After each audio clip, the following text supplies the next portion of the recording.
Hi guys! Nahuhulaan nyo ba kung ano nga iluluto ko ngayong umaga? Ayan. Meron ako ditong kangkong, siling haba, at ayan ang mga ingredients ko guys. Ayan. Hulaan nyo kung ano iluluto ko ha. Ayan. Hindi ko na videohan yung aking paggagayat ng sibuyas, bawang. Ayan. Pero papakita ko sa inyo. Pasusulakin ko. Pinapasulakan ko lang yung aking ano. Ayan. Ayan. Guys. Ayan guys. Ayan. Pinapasulakan ko lang yung okra at sitaw. Ayan. Tingnan nyo. Hulaan nyo kung ano ang aking iluluto ngayong umaga. Ayan guys. O, diba? Patitikimin ko lang ang aking asawa ng aking imbentong ulam. Dahil andito siya. Rest day niya ngayon. Ayan. Naglilinis siya ng... Basta naglilinis siya, ayun. Wait lang guys, ha. Ayan, nilalagyan ko na siya dyan ng paminta. Lalagyan ko din siya ng patis. Wait lang guys. Ayan, lalagyan ko siya ng patis. Ayan guys, binagyan ko siya ng patis.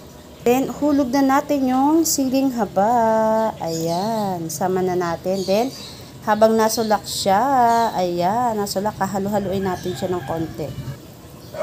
Ayan guys, haluin natin siya ng konti. Ayan. Para ma-mix natin yung nilagay natin paminta and patis. Ayan.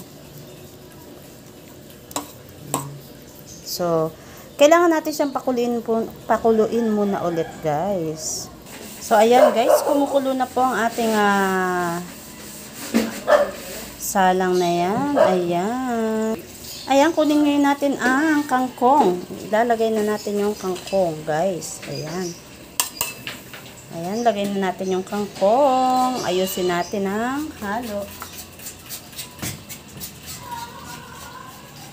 Wait lang, guys. Ayan. Lagyan natin siya. Diba? Halo-haluin lang natin guys. Ayan.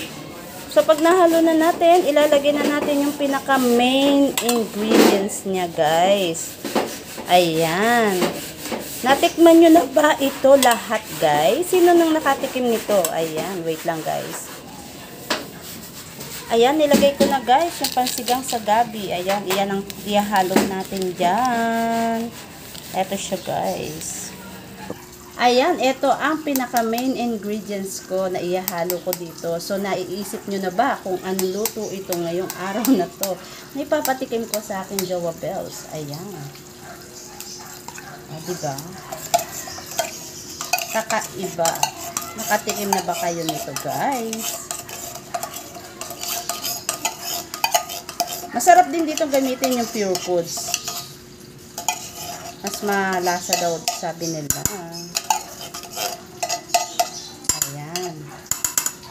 So, hintay lang natin kumulo. Ihalo-halo natin, guys.